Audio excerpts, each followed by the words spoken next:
తత్ర మూలఫలాశనాః. భరద్వాజుడికి నమస్కారం చేసి సంస్కృత వ్రతం ఏకాగ్రం తపసా లబ్ధ చక్షుషం. భరద్వాజ మహర్షి ఎలా ఉన్నాడు అంటే సంసిత వ్రతం, నిరంతరము వ్రతంలో ఉన్నవాడు. ఏకాగ్రం, తపస్సు తప్ప అతనికి మరేది అవసరం లేదు. అలాంటి వాడు తపసా లబ్ధ చక్షుషం, తపస్సుతో దివ్య జ్ఞానాన్ని పొందినవాడు. అంటే రాముడు వస్తున్నాడని కూడా తెలుసు. జరిగిన ప్రతి కార్యక్రమము భరద్వాజ మహర్షికి తెలుసు, అన్నీ తెలిసినవాడు. అందుకే అలా వచ్చినటువంటి రామచంద్రుడు చేతులు జోడించి తమ పరిచయం ధర్మం కదా, అహంబు అభివాదే అన్నారు కదా, అందువల్ల గోత్ర ప్రవరతో తనను తాను పరిచయం చేసుకుంటే, మేము దశరథ మహారాజు గారి పుత్రులము, మా పేరు రామలక్ష్మణులు, ఈమె నా భార్య, ఈమెను సీత అంటారు. నాన్నగారు అరణ్యానికి పొమ్మని ఆజ్ఞ ఇస్తే మేము అరణ్యానికి బయలుదేరి వచ్చాము. ఈ 14 సంవత్సరములు అరణ్యంలో ధర్మాన్ని ఆచరిస్తాము. అంటే ఏ ధర్మాన్ని? వానప్రస్థ ధర్మాన్ని. ఉండేది మరి వనంలో కదా. అంటే అందుకని వన్యే మూలఫలాశనాః, మూలములు ఫలములు అంటే కందమూలములు ఫలములు మాత్రమే మేము భుజించి ఉంటాము, మమ్మలను అనుగ్రహించవలసినది అని మహానుభావుడు రామచంద్రుడు భరద్వాజ మహర్షితో విజ్ఞాపన చేస్తే, ఆ మాట విన్నటువంటి మహానుభావుడు రాముడు వచ్చాడు, అతనికి అర్ఘ్యపాద్యాదులన్నీ ఇవ్వాలి కదా, తీసుకొని రండి అని శిష్యులను పంపారు. అతిథి పూజ ఈ మహానుభావుడు చేశాడు. భరద్వాజుని అతిథి పూజను స్వీకరించి తరువాత కూర్చో ఉన్నటువంటి రామచంద్రుణ్ణి భరద్వాజ మహర్షి చాలా ప్రేమగా మాట్లాడతాడు. చిరస్య ఖలు కాకుస్థ పశ్యామ్యహం ఉపాగతం. రామచంద్ర, నిన్ను చాలా కాలానికి చూచాను, నేనంతా విన్నాను, ఏమి జరిగినదో అన్నీ నేను విన్నాను. ఈ అరణ్యం ఋషులకు చాలా అనుకూలంగా ఉంటుంది, ఇక్కడే నీవు ఈ ఆశ్రమంలోనే ఉండొచ్చు, ఎక్కడికో పోవలసిన అవసరం లేదు. ప్రేమ కదా. స్వామి అంటాడు, ఉండటానికి ఇబ్బంది ఏం లేదు, కానీ అయోధ్యకు చాలా దగ్గరలో ఉంది, ఇక్కడ నేను ఉన్నట్టు తెలిస్తే ప్రజలు రావటం మొదలు పెట్టారు, మనం వచ్చిన వారిని ఏమీ అనలేము, వారితో అలాగే ఉంటూ ఉంటే వానప్రస్థ ధర్మం భంగమవుతుంది. అందుకు ఇక్కడ ఉండటం అంత ఉచితం అనుకోవటం లేదు. కావాలంటే ఎక్కడ ఉండాలో ఇక్కడికి దగ్గరలో ఏదైనా మంచి ప్రదేశం ఉంటే మీరు సూచించండి, అక్కడికి వెళ్ళి అక్కడ ఉంటాము. భరద్వాజుడు ఆ మాట విని దశక్రోశయితస్తాత గిరిహి యస్మిన్ నివచ్చతి. నాయనా, ఇక్కడికి దగ్గరలో ఒక పర్వతం ఉంది, చిత్రకూటము అని. అది భరద్వాజాశ్రమానికి ఓ 10 కోసుల దూరం ఉంటుంది, అంటే 20 మైళ్ళు ఇంచుమించు. చాలా అక్కడ అన్ని అనుకూలంగా ఉంటాయి. మరొకటి, చిత్రకూట శృంగములను చూచిన వాడు మళ్ళీ పుట్టడు అని శాస్త్రం. పునర్జన్మ నవిద్యతే అని చెప్తారు. యావత చిత్రకూటస్య శృంగాని అవేక్షతే కళ్యాణాన్ని సమాధత్తే నపాపే కురుతే మనః. చిత్రకూట శృంగములను చూచినటువంటి వారు అన్ని శుభాలనే పొందుతారు. అలాంటి వారి మనస్సులో పాపం అనేది కలగదు, పాపపు ఆలోచనే వారికి రాదు. అక్కడ ఎందరో ఋషులు మహానుభావులు నివాసం చేస్తున్నారు, తపస్సును చేస్తున్నారు, అందరూ తమ విధులను తాము బాగా నిర్వహిస్తున్నారు. నీవు కూడా అక్కడికి వెళ్ళి అక్కడ నివాసం చేయవచ్చు. చరత సీతయా సార్ధం నందిష్ఠితి మనస్తవ. ఆ చిత్రకూట పర్వత శిఖరములలో సీతమ్మతో కలిసి నువ్వు విహరిస్తే నీ మనస్సు ఆనందంగా ఉంటుంది, ఎలాంటి దిగులు ఎలాంటి విచారం నీకు కలగదు, అక్కడికి వెళ్ళవలసింది అని, చిత్రకూటంలో నివసించవలసింది అని భరద్వాజ మహర్షి స్వామికి రామచంద్రునికి సూచన ఇస్తే అలాంటి ఆజ్ఞను అనుమతిని పొంది రామ లక్ష్మణ సీతలు ముగ్గురు అక్కడి నుంచి బయలుదేరారు. తదా ప్రచక్రమే వక్తం వచనం స మహాముని భరద్వాజ మహాతేజ రామం సత్యపరాక్రమం. బయలుదేరుతున్న రాముడితో భరద్వాజుడు మరొక చిన్న మాట్లాడాడు. మీరు గంగా యమునల సంగమం నుంచి ముందరికి వెళతారు అంటే ఒక పక్క గంగా ఒక పక్క యమున, క్రింది భాగంలో సరస్వతి ఉంటుంది. కాళిందీం అనుగచ్చేతాం నదీం పశ్చాన్ముఖాశ్రితాం. గంగా నదిని కాక, గంగా నది వెంట కాక మీరు యమున వెంట వెళ్ళండి. యమున నది ఏ పక్కన ఉందో దాన్ని అనుసరించి, అది పశ్చాన్ముఖ అంటే పశ్చిమ దిక్కు ప్రవహిస్తూ ఉంటుంది యమున, మీరు దాన్ని పట్టుకొని వెళ్ళవలసింది, మీకు దారి సులభంగా దొరుకుతుంది, చిత్రకూటాన్ని మీరు హాయిగా చేరవచ్చు. అలాంటి భరద్వాజ మహర్షి సూచనను వారు అనుసరించి తస్మిన్ ఆ కాళింది అనుదిశం అంటే కాళింది తీరాన్ని అనుసరించి ఈ ముగ్గురు బయలుదేరారు. ఆ ప్రాంతాన్ని చేరుతూ క్రోశమతతో గత్వా నీలం ప్రక్షిత కాననం, ఒక కోసు దూరం వెళ్ళి అక్కడ అడవి నల్లగా ఉందట. అంటే అర్థం ఏంటి? చెట్లన్నీ బాగా వ్యాపించి ఉన్నాయి.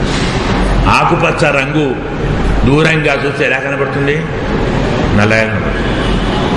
కాబట్టి ఆ పచ్చని వనాన్ని వారంతా చూశారు.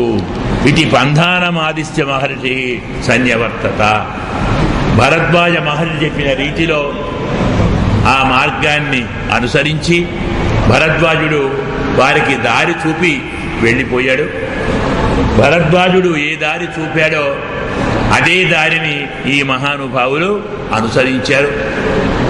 క్రోశ మాత్రం యమున నదికి వెళ్ళి ఆ నది నుంచి ఒక కోసు దూరం మరి కాస్త ముందరికి వెళ్ళి రమణీయాన్ బహువిధాన్ ఆనయామాస లక్ష్మణ పాదపాన్ కుసుమోత్కరాన్.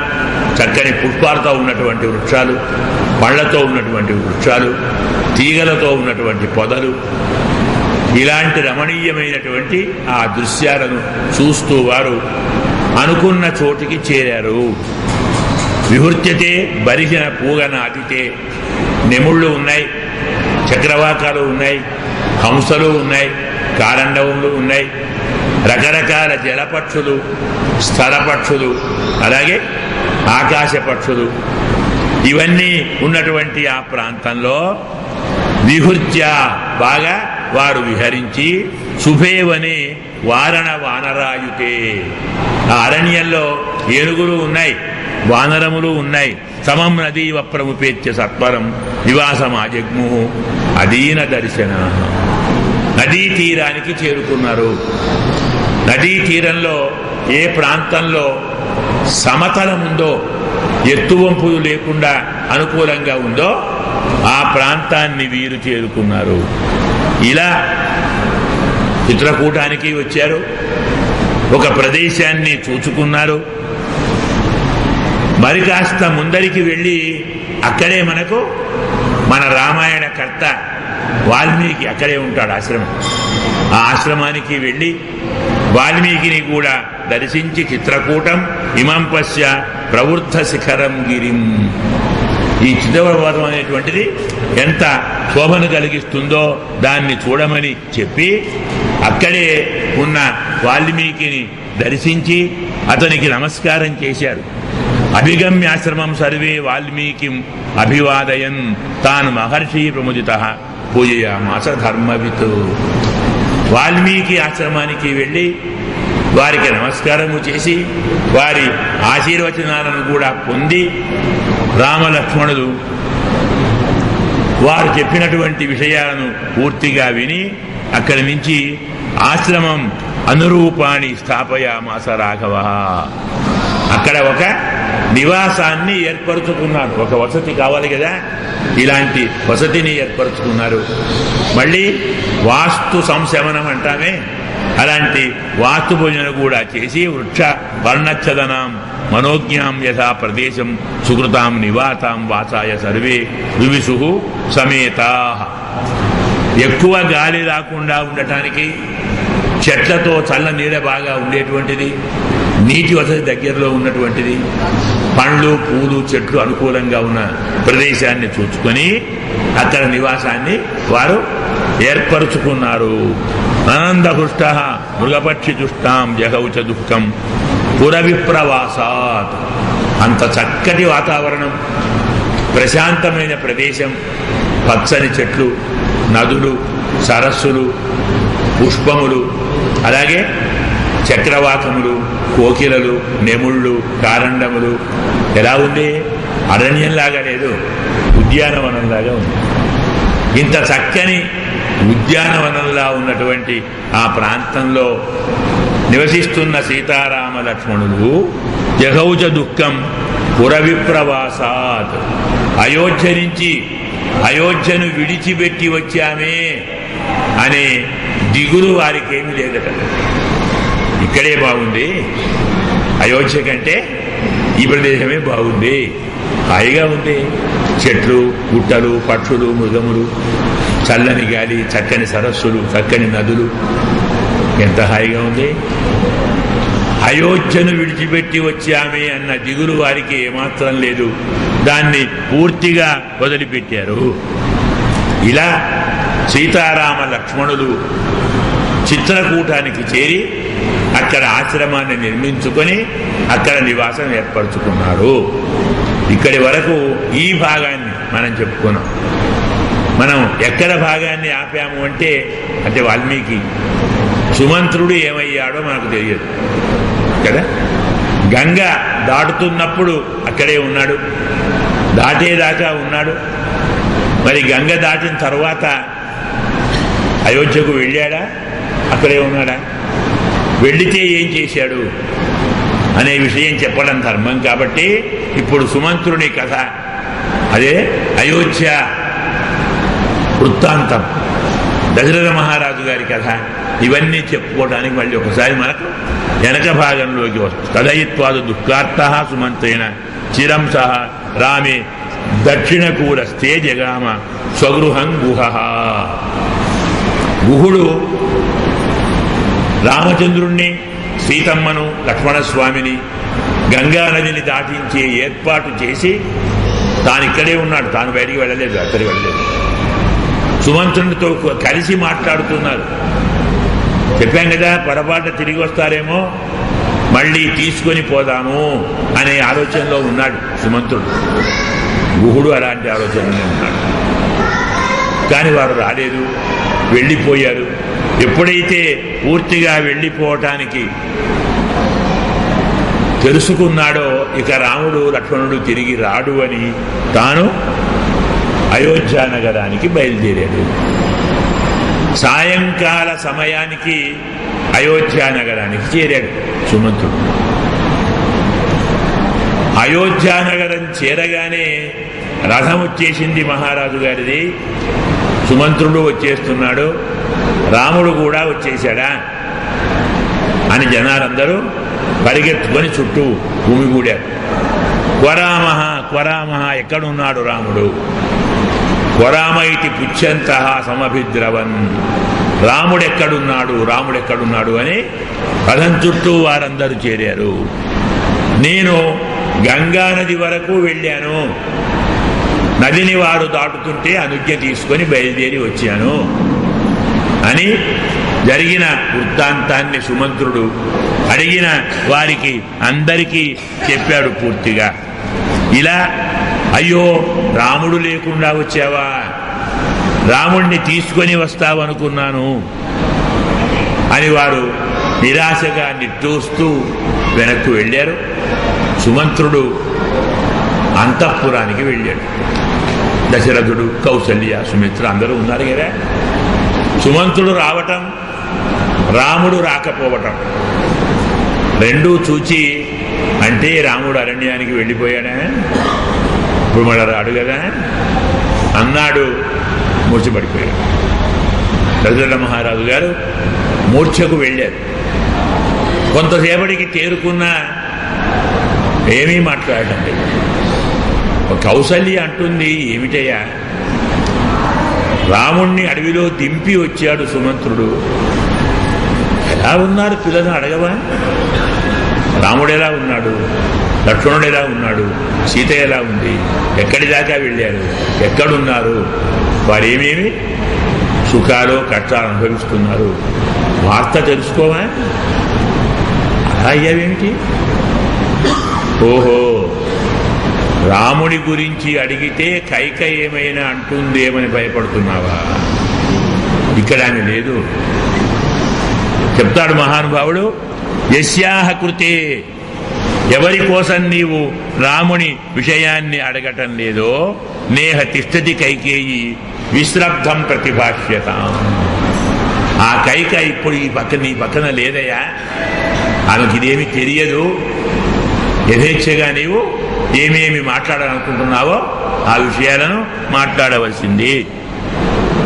అందరూ దశరథ మహారాజును ప్రోత్సహించారు. ఎందుకంటే ఎవరి వియోగంతో, ఎవరి ఎడబాటుతో మనం బాధపడుతున్నామో ఆ సమయంలో వారి గురించి 4 మంచి మాటలు వింటే కొంచెం మనస్సు కుదుటపడుతుంది కదా. క్షేమంగా ఉన్నాడు, బాగున్నాడు, ఇలా ఉంటున్నాడు, ఇలా బాధ ఏం లేదు, బాధ దుఃఖాలు ఏం లేవు, వారికి సంతోషంగానే ఉంటున్నాడు, దాన్ని వింటే కొంచెం మనస్సు కుదుటపడుతుంది. అడగకుండా ఇలా ఉంటే ఎలాగో అని అందరూ అతన్ని ప్రోత్సహిస్తే తక్కిన వారు అయ్యో ఇలా అయ్యాడే దశరథ మహారాజు అని విలపిస్తున్నారు. పూర్తిగా స్పృహ కోరుకున్నటువంటి దశరథుడు సుమంత్రుణ్ణి అప్పుడు పిలిచాడు, నాయనా రావలసింది.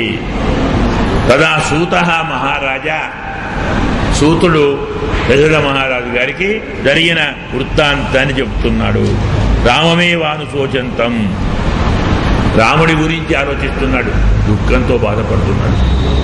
అలాంటి తండ్రి గారికి, దశరథ మహారాజు గారికి సూతుడు జరిగిన వృత్తాంతం, తాను వారిని ఎక్కడ దింపాడు, వారు ఎక్కడి దాకా వెళ్ళారు, ఎక్కడ వారు నివాసాన్ని ఏర్పరచుకునేటువంటి ప్రయత్నం చేస్తున్నారు, ఎంతవరకు తాను తెలుసుకున్నాడో ఆ వృత్తాంతాన్నంతా వివరించాడు. దశరథుడు అది విని, అవన్నీ నాకొద్దు, అడవికి పోయిన తరువాత రామచంద్రుడు నాతో ఏమైనా చెప్పమన్నాడా, కౌసల్యతో ఏమైనా చెప్పమన్నాడా, సుమిత్రతో ఏమైనా చెప్పమన్నాడా, లక్ష్మణస్వామి అలాగేమన్నా చెప్పాడా, సీతమ్మ ఏమంది, వారందరూ మా గురించి ఏమనుకుంటున్నారు అంటే, నేను వెళ్ళొస్తుంటే నాన్నగారికి పాదాభివందనాన్ని తెలపండి, నేను దూరంగా ఉన్నానని, ఎడబాసి ఉన్నానని దిగులుతో రాజ్యపాలనలో ఇబ్బందులు కలిగించకండి, నా కోసం విలపిస్తున్నటువంటి మా తల్లిని కౌసల్యను మీరే జాగ్రత్తగా ఓదార్చండి. కైక నన్ను అరణ్యానికి పంపినదని ఆమెను కోపించకండి. సుమిత్ర లక్ష్మణస్వామి దగ్గర లేక బాధపడుతూ ఉంటుంది. కౌసల్యను సుమిత్రను మీరే ఓదార్చి వారందరికీ మీరే ధైర్యాన్ని చెప్పాలి. భరతుడు వచ్చి రాజ్యాన్ని స్వీకరిస్తే 2 మాటలు భరతునికి చెప్పాలి, కాస్త మా అమ్మను కూడా జాగ్రత్తగా చూసుకో. కామ పరవశుడైనటువంటి నాన్నగారిని, వారి వృద్ధాప్యాన్ని చూచి వారిని నిరాదరణ నిర్లక్ష్యం చేయవద్దు. అతను మనందరికీ మహారాజు, మనందరికీ తండ్రి, అతని యోగక్షేమాలను జాగ్రత్తగా చూసుకో, ప్రజలను జాగ్రత్తగా పరిపాలించు, ధర్మం ప్రధానంగా చూసుకొని అర్థకామాలను తరువాతి ప్రాధాన్యం ఇవ్వు భరతుడికి చెప్పాడు. ఇక సీతమ్మ ఏమీ మాట్లాడలేదు. అలాగే దీనంగా చూస్తూ కన్నీళ్లు కాస్తూ ఉంది ఆమె మాట్లాడుతున్నాడు. లక్ష్మణస్వామి మాత్రం చాలా కోపంగా ఉన్నాడు. మహారాజును నేను ఏ రకంగానూ గుర్తించటం లేదు. అంతేకాదు అహం తావతు మహారాజే పితృత్వం నోపలక్షయే, అసలు నేను మహారాజును తండ్రిగానే గుర్తించడం పొమ్మన్నాడు. ఏమిటి అంటే భ్రాత భర్తాచ బంధుశ్చ పితాచ మమ రాఘవ. అన్నగారు కానీ బంధువు కానీ ప్రభువు కానీ తండ్రి కానీ అన్నీ నాకు రాముడు. దశరథ మహారాజు నేను గుర్తించడం లేదు. అంతేకాదు అతడు రాముని ఏ తప్పును అడిగి పంపావయ్యా? నీకెవరు చెప్పారు? నేను తప్పు కనపడిందా రాముడి దగ్గర? ఏ తప్పు లేనప్పుడు ఎలా అడిగి పంపావు? రాముణ్ణి పంపి మమ్ములను పంపి భరతుణ్ణి మాత్రమే తీసుకొని మీరు రాజ్యంలో ఆనందంగా ఉంటే ఉండండి. అలా మేము ఇక్కడే ఉంటాం, మాకు ఎలాంటి ఇబ్బంది లేదు. లక్ష్మణ సంసార కోపంగా మాట్లాడాడు. సీతమ్మ ఏడుస్తూ ఉంది. రాముడు అందరికీ ధర్మాన్ని బోధించాడు. ఇది జరిగిన వృత్తాంతము అని సుమంత్రుడు చాలా సంక్షేపంగా చెప్పాడు జరిగిన వృత్తాంతాన్ని. అంతకంటే వివరించకూడదు. వివరిస్తే ఇంకా వాళ్ళు దుఃఖంలో ఉంటారు. ఆ మాత్రం చెప్పిన దానికే మహానుభావులు రాజు రాణులు మంత్రులు పురోహితులు వీళ్లే కాదు, అయోధ్య నగరం మొత్తం దురవస్థలో ఉంది. అసలు రాముడు లేని నగరము ఎలా ఉంది? సుమంత్రుడు చెప్తాడు, అయ్యా అయోధ్య నగరం మొత్తం నగరంలో ప్రజలు లేదా అన్నట్టుంది. ఒక్క ప్రజలే కాదు, ప్రాణులు కూడా బాధపడుతున్నారు. మృగాలు పక్షులే కాదు, రామచంద్రుడు లేకుంటే చెట్లు కూడా బాగుండటం లేదు.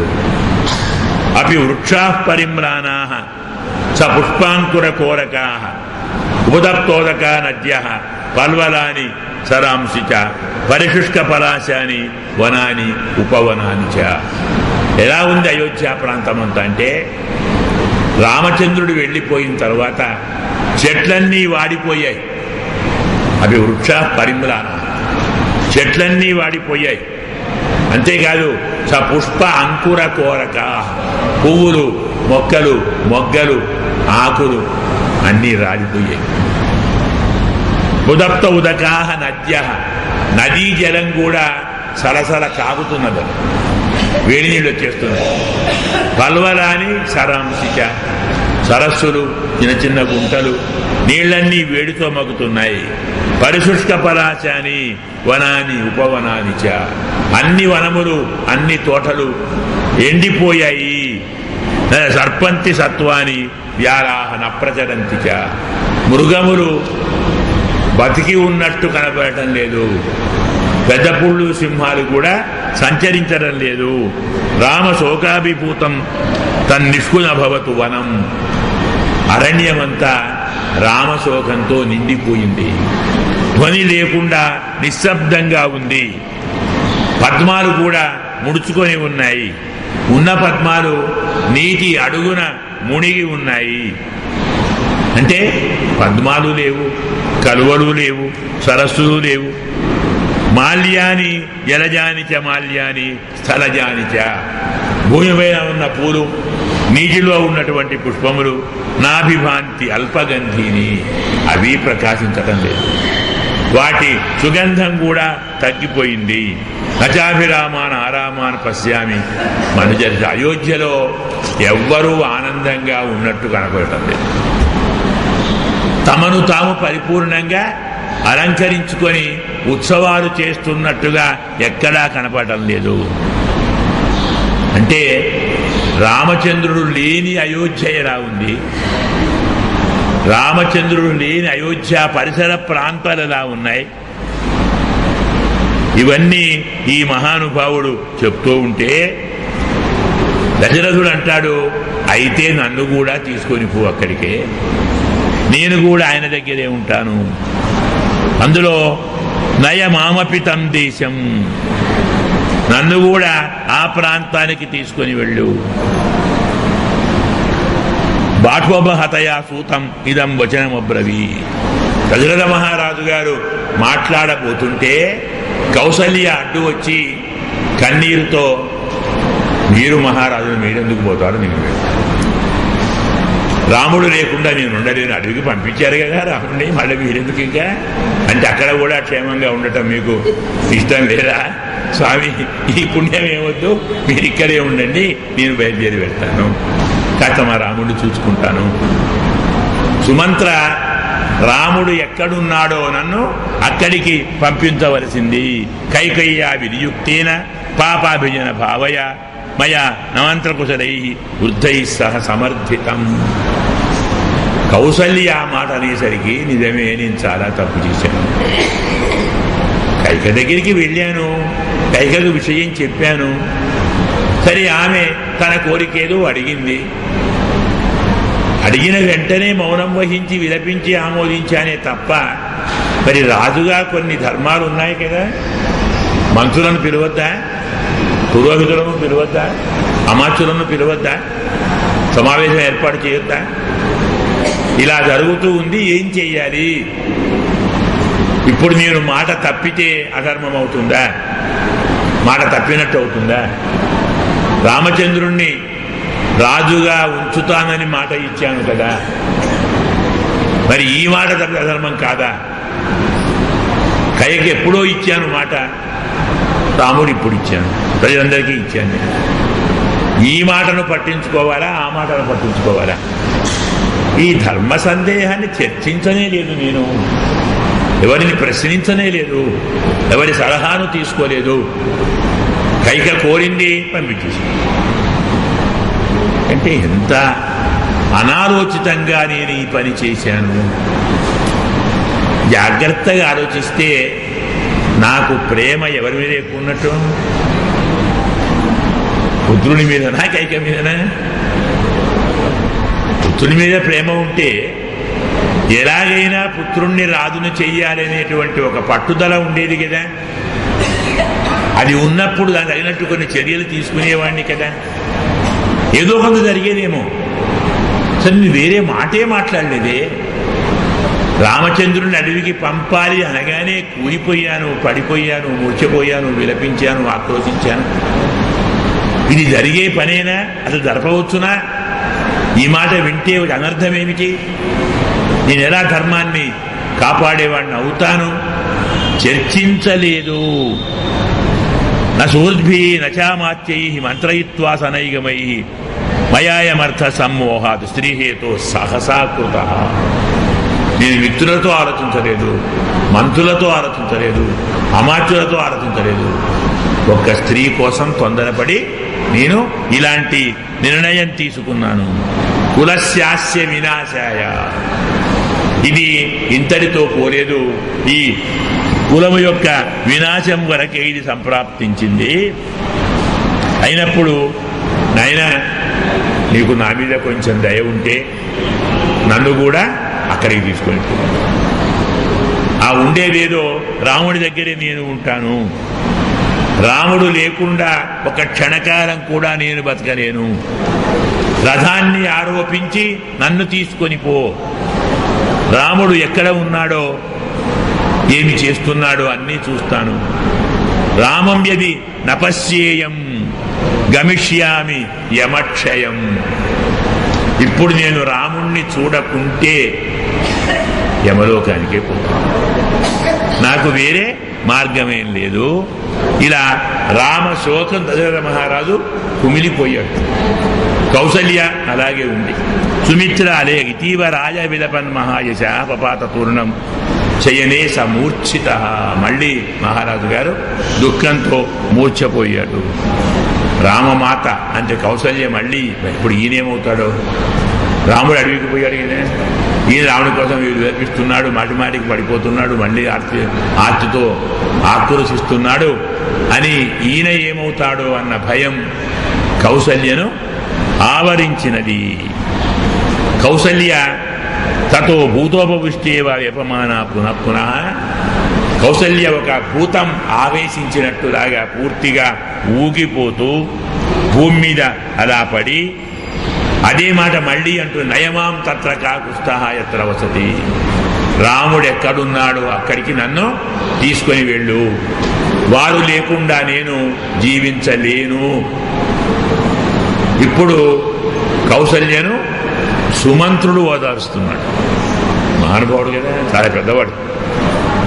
తెజ శోకంచ మోహంచ సంభ్రమం దుఃఖజం తదా, తల్లి శోకాన్ని విడిచిపెట్టు, మోహాన్ని విడిచిపెట్టు, తొందరపాటుని విడిచిపెట్టు, సంతాపాన్ని విడిచిపెట్టు. రాముడు వనంలో సంతోషంగా ఆనందంగా ఉంటాడు. అడవిలో లక్ష్మణస్వామి రాముణ్ణి చక్కగా పరిచర్య చేస్తాడు. అతనికి ధర్మం బాగా తెలుసు. ఏకాంతంలో అంటే జనాలేని లేని అరణ్యంలో కూడా సీత ఇంట్లో ఉన్నట్టుగానే ఉంది. నేను అడవిలో ఉన్నానే అనేటువంటి దిగులు ఆమెకు లేదు. ఆమెను జాగ్రత్తగా చూస్తే వనవాసానికి తగినదో ఏమో సీత అనిపిస్తుంది. అంత హాయిగా ఆమె వనవాసంలో విహరిస్తూ ఉంది. కాబట్టి మీరు ఆమె గురించి విలపించవలసిన అవసరం లేదు. నా విగచ్చతి వైదేహ్యా చంద్రాం సదృశీ ప్రభ. అరణ్యంలో ఉన్న ఎండ బాధ పెడుతున్నా, గాలి వీస్తున్నా, చలి అవుతున్నా సీతముఖంలోని కాంతి ఏమాత్రం తగ్గలేదు, శోభ ఏమాత్రం తగ్గలేదు. ఆమెకు పండు కావాలన్నా, కాయ కావాలన్నా, పువ్వు కావాలన్నా రాముణ్ణి అడుగుతూ ఉంది. రాముడు తెచ్చిస్తున్నాడు. లక్ష్మణస్వామిని అడుగుతుంది, అతను తెచ్చిస్తున్నాడు. ఆమెకు తెలియనిదేనా ఉంటే అడుగుతుంది, అదేమిటి, అదేం మృగము, ఇదేం వృక్షము, అదేం పుష్పము, ఇదేమి పక్షి. ప్రతి విషయాన్ని భర్తను అడిగి లేదా లక్ష్మణస్వామిని అడిగి తెలుసుకుంటుంది. ఉల్లాసంగా ఉంది, విలాసంగా ఉంది, సంతోషంగా ఉంది. నేను అరణ్యంలో ఉన్నానన్నా దిగులే లేదు వారికి. ఇంత ఆపదలో ఉండి కూడా ధర్మశాస్త్రం ఏమిటది? ఆపదలో మహా ఆపద, ఘోరమైన ఆపద, ఎవరు ఊహించలేనంతటి ఘోరమైన ఆపద. అలాంటి ఆపదలో ఉన్నవారు ఆపదలో ఉన్నామన్న భావన వారిలో లేకుంటే ఉల్లాసంగా, ఉత్సాహంగా, ధైర్యంగా, స్థిరంగా ఉంటే, వారి ముఖంలో ఎలాంటి మార్పు దైన్యం లేకుంటే ఆ ఆపద త్వరగా తొలగిపోతుంది అని అర్థం. కొందరు చిన్న బాధ రాగానే ప్రపంచమంతా మునిగిపోయినట్టు బాధపడతారు. మరికొందరు ఎంత పెద్దది వచ్చినా జరుగుతుంది, మనకెందుకు అని ఊరుతుంది. ఆ స్థిరసత్వం, గాంభీర్యం, ధైర్యం వారిని త్వరలో ఆపద నుంచి తొలగిస్తుంది. అందుకే వారు ముగ్గురు ఆనందంగా ఉన్నారు, ధైర్యంగా ఉన్నారు, స్థిరంగా ఉన్నారు. వారికి ఎలాంటి బాధ లేదు. అలాంటి వారిని గూర్చి నీవు విచారించవలసిన పని లేదు. వనే రతా వన్యఫలాసనాః, వారంతా అరణ్యంలో దొరికేటువంటి పండ్లను తింటూ అరణ్యంలో హాయిగా ఉంటున్నారు. మహర్షి యాతే పది సువ్యవస్థితాః శుభాం ప్రతిజ్ఞాం ప్రతిపాలయంతితే. రామచంద్రుడు తాము ప్రతిజ్ఞను తాము చేసిన దాన్ని హాయిగా పరిపాలిస్తున్నాడు. అరణ్యంలో ఆనందంగా ఉంటున్నాడు, దిగులుగా లేడు. అలాంటి వారి గురించి మీరు దిగులు పడవలసిన అవసరం లేదు. ఇలా చెప్పితే నచైవ దేవి విరరామ పూజితాత్ ప్రియేతి పుత్రేతి చ రాఘవేతి చ. అయినా కౌసల్య విలాపాన్ని మానలేదు. అయ్యో సీత, అయ్యో రామ, హా పుత్ర అని ఆమె విలపిస్తూనే ఉంది. ఆ విలాపం కాస్త కొంచెం ఇటు తిరిగింది భర్త మీదికి. అంతే కదా, మరి ఎవరినన్నారే?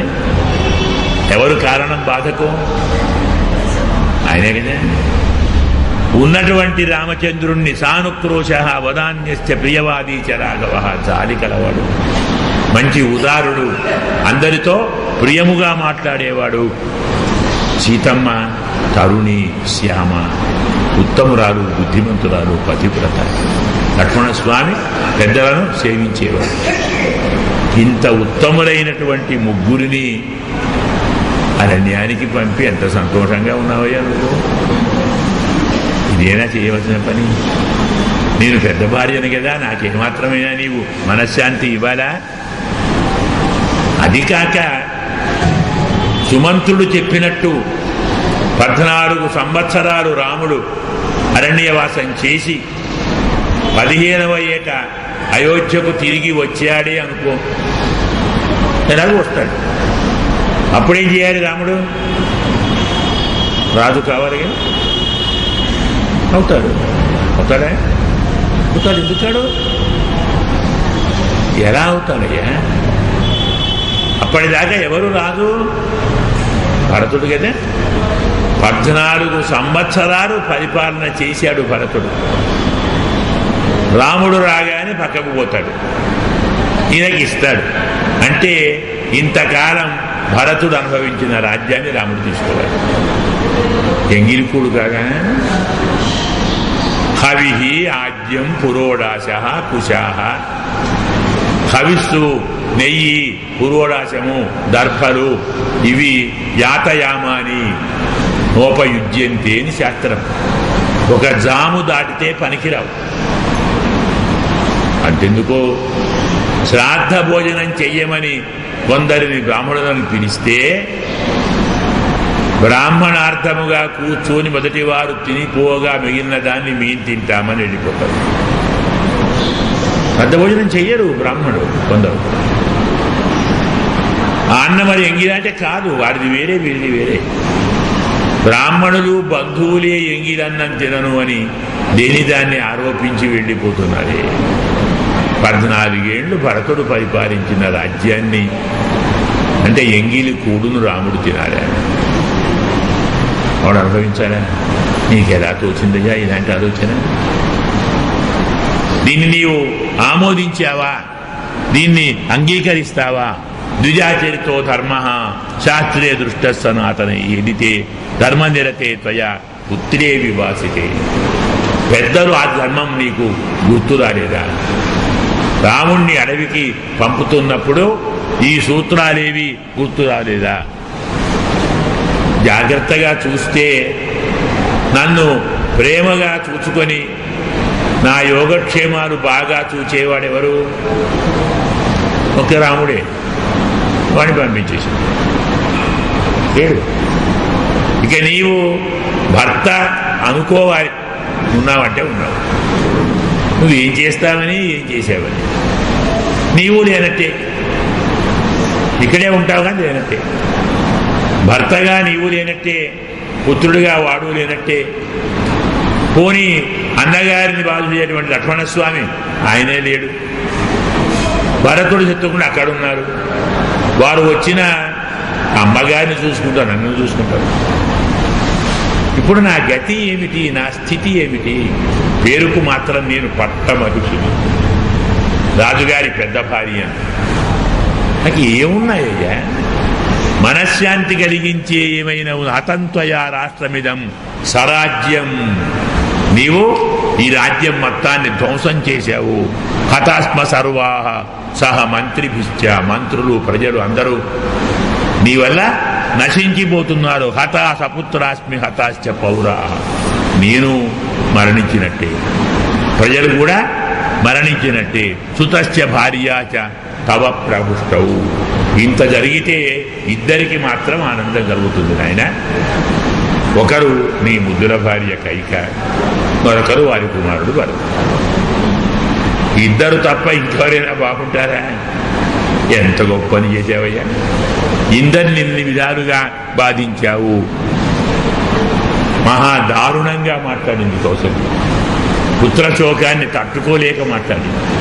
ఇమాం గిరం దారుణ శబ్ద సంహితాం నిశమ్య రామేతి విమోహ. ఆ రామ ఏమంటాడు దశరథుడు? పక్కన రాముణ్ణి తరుచుకుంటూ మళ్ళీ అతను మూర్ఛపో చదుష్కృతం చాపి పునః తథా అస్మరతో. తాను ఏదో పెద్ద పాపమే చేసుంటాను, అందుకే ఇలా నాకు పుత్ర వియోగం కలిగింది అనుకున్న వాడికి తాను చేసిన పాపం గుర్తొచ్చింది. చాలా చిన్నతనంలో ఆచరించిన పాపం గుర్తొచ్చింది. అది తర్వాత ముందు కౌసల్యను ఓదార్చాలి కదా అని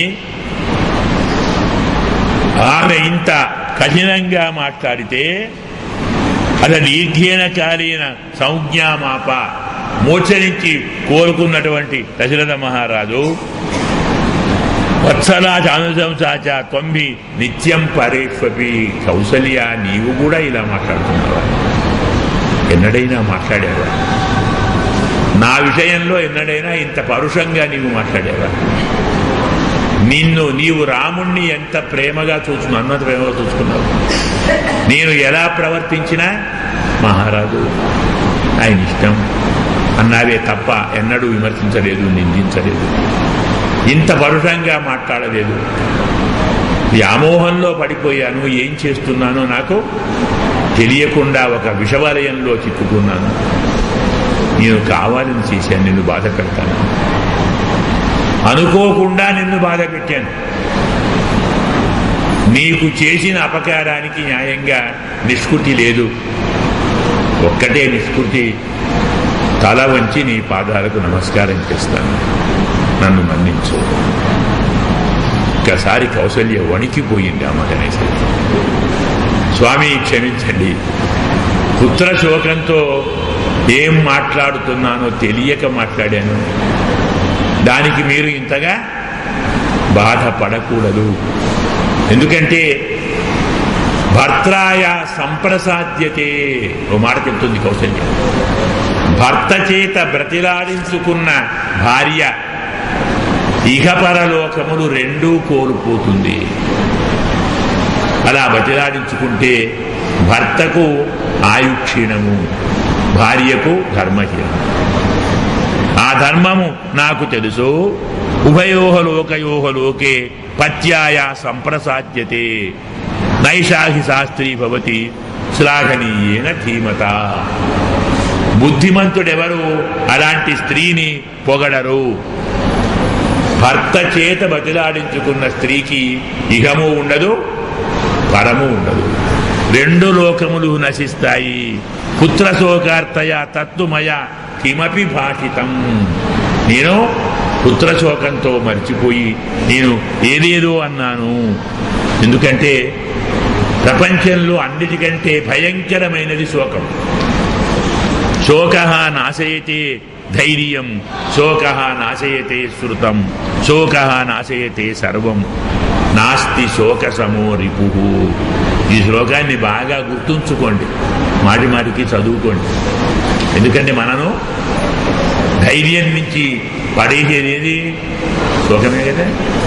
శోక నాశయతే ధైర్యం, శోకము ధైర్యాన్ని నశింపచేస్తుంది. శోక నాశయతే శృతం, శాస్త్రజ్ఞానం కూడా శోకంతో పని చేయదు.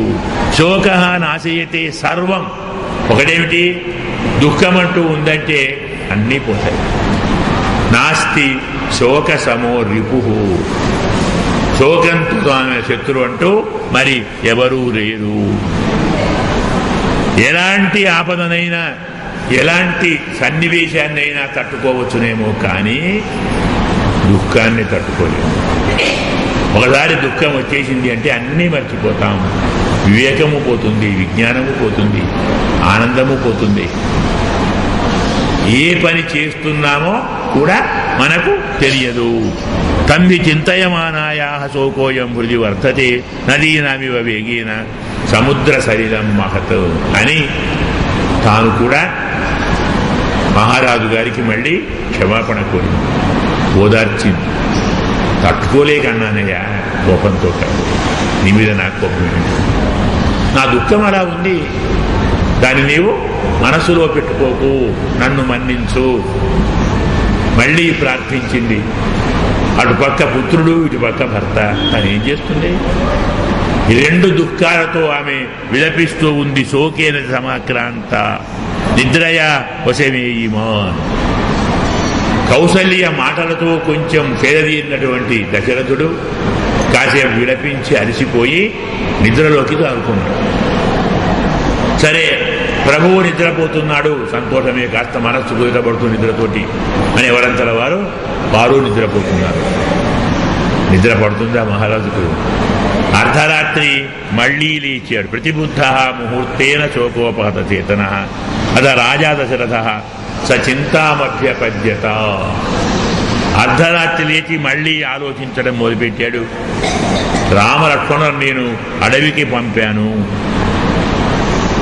నేను నా పరిస్థితి ఇప్పుడు ఏమిటి? సభార్యై గతే రామే కౌసల్యాం కౌసలేశ్వర వివక్షు అజితాపాంగీం స్మృత్వా దుష్కృతమాత్మనః.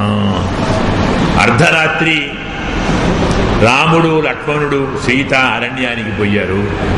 కౌసల్య ఇలా విలపిస్తూ ఉంది, పుత్రశోకంతో మేము ఇలా ఉన్నాము, ఇలా నాకు ఎందుకు జరిగినది అని జాగ్రత్తగా ఆలోచిస్తే చేసిన తప్పు జ్ఞాపకం వచ్చింది.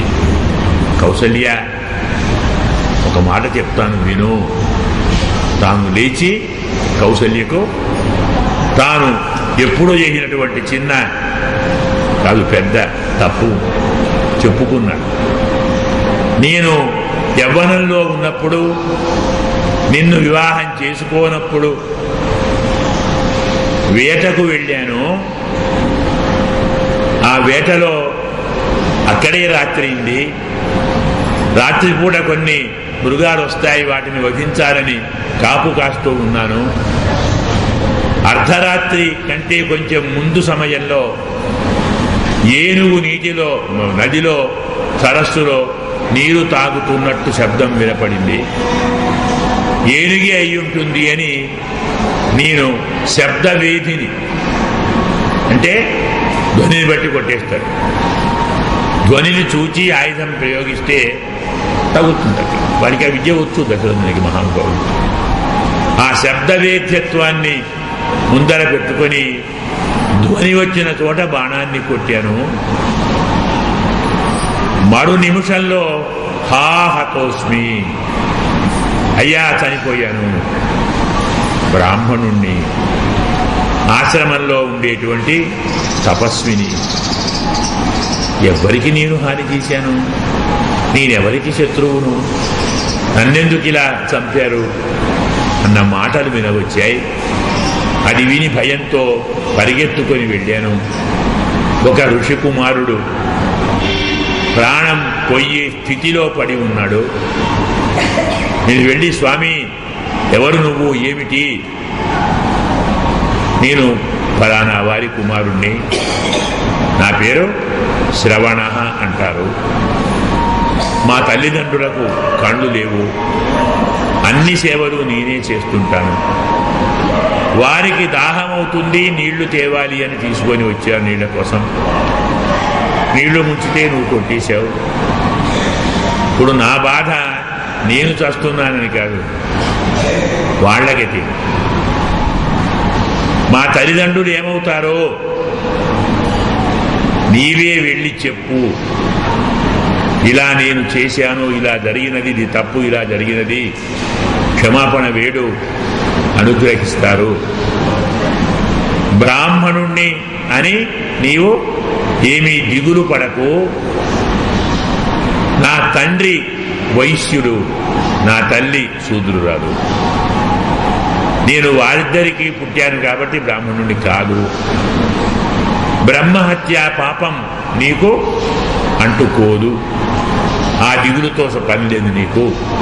ఈ బాణాన్ని తీసివేసి నా ప్రాణాన్ని తీసుకొని మా అమ్మను నాన్నకు ఉన్న విషయాన్ని చెప్పి వారి క్షమాపణ అర్థించి దాన్ని పొంది వెళ్ళు. ఏం చేస్తారు?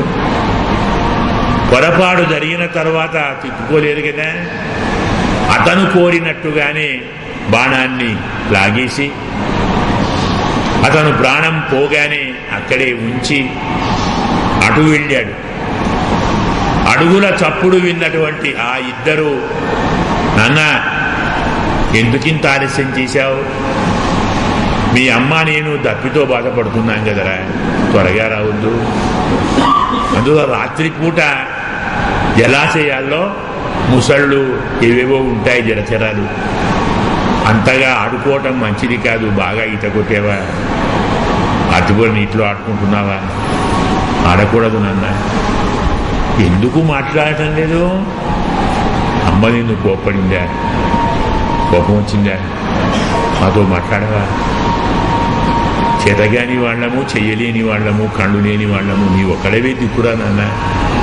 మేము కోపంతో ఏదైనా మాట్లాడినా దాన్ని నువ్వు పట్టించుకోవద్దు, మనం బాగా చూడాలి. నీవే మాకు నీళ్లు, నీవే మాకు అన్నం పెట్టాలి. ఎందుకు దూరంగా ఉంటున్నావు? ఎందుకు దగ్గరికి రావటం లేదు? ఎందుకు మాట్లాడటం లేదు? వారి విలాపాన్ని విని దశరథులంతటి మహారాజు అలవలా ఏడ్చాడు. పాపం రైతేమీ బాధపడే కదా. అంతటి కన్నీరు వచ్చి, క్షమించండి స్వామి, నేను మీ కుమారుణ్ణి కాదు, నేను అయోధ్యాధిపతిని, యువరాజును, దశరథుడిని అంటారు. నన్ను వేటకొచ్చాను, మీ ప్రాంతంలో సంచరించాను, అర్ధరాత్రి నీటిని తీసుకుంటున్న మీ అబ్బాయినే చూచి ఏనుగనుకొని బాణంతో కొట్టాను. ఇది కావాలని చేసినది కాదు, కానీ అబ్బాయి ఆ బాణంతో ప్రాణాలు విడిచాడు. మీ దగ్గరికి నన్ను పంపించాడు. నేను చేసిన తప్పును నేనే స్వయంగా తెలుపుకొని వెళదామని వచ్చాను, నన్ను క్షమించండి.